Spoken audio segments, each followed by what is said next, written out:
مستعجلة وعايزة تعملي أكل، مفيش أسهل وأسرع من السندوتشات. سندوتشات بقى كبدة، سندوتشات شاورما، سندوتشات شيش طاووق، يعني حاجة كده بجد بجد بتنفع قوي وموفرة جدا جدا. تعالوا نعمل أحلى سندوتشات في البيت بطريقة احترافية جدا، وعايزة أقولك طعم رهيب. تنفع بقى للمصايف وكمان للرحلات واللانش بوكس. يلا بسم الله نبدأ مع بعض في الفيديو. اول حاجه هنعملها وهي الصدور. انا محتاجه صدر كامل او ممكن نص صدر، مفيش مشكله. حطيت على الصدر الكامل كوبايه من الزبادي، معلقه كبيره من المستردة، معلقه كبيره من دبس الرمان، معلقه كبيره من الصويا صوص. كمان ضفت توابلنا ملح، فلفل اسود، توم باودر، بصل باودر، كاري مبهر، وكمان ضفت بابريكا ورشه كده من الشطه وبهارات فراخ. كل التوابل دي او البهارات دي هحطها لكم في الديسكريبشن بوكس اللي حابب ان هو ياخدها سكرين شوت. وضفت كمان معلقه كبيره من الخل وبس. خلاص مفيش اسهل واسرع من التتبيله دي. بالمناسبه انت ممكن تستبدلي الزبادي بالحليب، مفيش مشكله برضو. بقلب كل المكونات دي مع بعض وبسيبها نص ساعه كده في التتبيله. ممكن اسيبها ليله كامله، ساعتين ثلاثه، مفيش مشكله. انا من الناس اللي بحب احط قوي على التتبيله معلقه زيت زيتون كده، بجد بتفرق قوي في الطعم. وكمان في يعني ما بضيفلهاش بقى زيوت في الطاسه ولا اي حاجه خالص. وانا هنا ضفت كده معلقه من الكاتشب بس على اللزوم ان انا اطعم الفراخ، مش اكتر من كده. ممكن تستبدليها بمعلقه من الصلصه، ممكن ما تحطهاش خالص، ما فيش مشكله برضو. انا جبت صينيه دهنتها زيت. يعني حبيت ان انا ادخلها الفرن. لو ما كنتش ادخلها الفرن ما كنتش هدهن الصينيه زيت.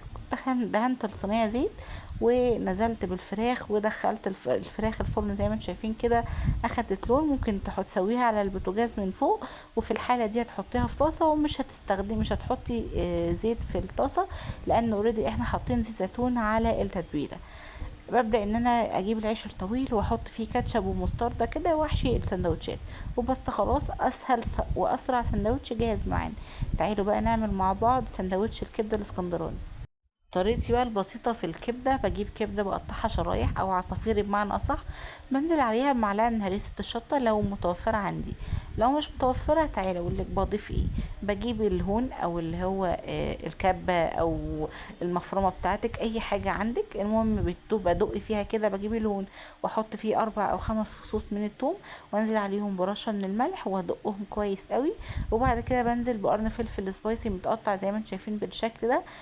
واقلب كويس وانزل كمان بليمونتين او 3 ليمونات على حسب كميه الكبده اللي عندك.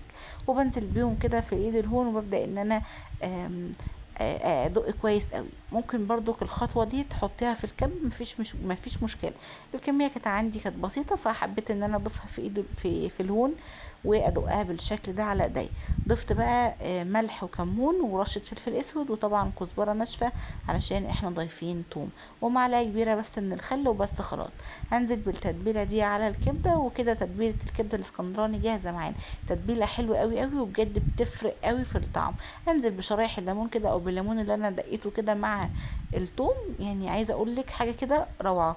بقلب كويس قوي واسيبهم بس في التتبيله حوالي 10 دقايق.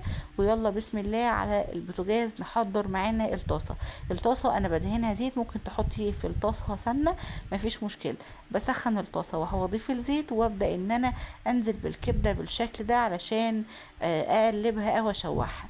وبشوحها كده مجرد ما لونها بيتغير ببدا ان انا انزل بالفلفل. فلفل بقى اخضر احمر سبايسي مفيش مشكله، بس كبده اسكندراني يعني فلفل اخضر معروفه بقى.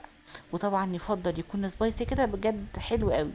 بس بصراحه انا ما ضفتش سبايسي قوي. انا ضفت فلفل رومي كده مقطعاه، الفلفل رومي اخضر مقطعاه شرايح. الكبده بقلبها تقلبتين 3 واعصر عصره الليمونه وبس. خلاص استوت معانا وبقت زي الفل. طبعا بكون محضره طحينه، ممكن ما تكونش محضره طحينه مفيش مشكله. المهم العيش الفينو بدهنه كده او بحط فيه طحينه وابدا ان انا احشيه سندوتش الكبده بالشكل ده وبس. خلاص سندوتش الكبده جاهز معانا. اسهل واسرع اكل ممكن تعمليه في الدنيا كلها. اشوفكم ان شاء الله على خير في رعايه الله. مع السلامه.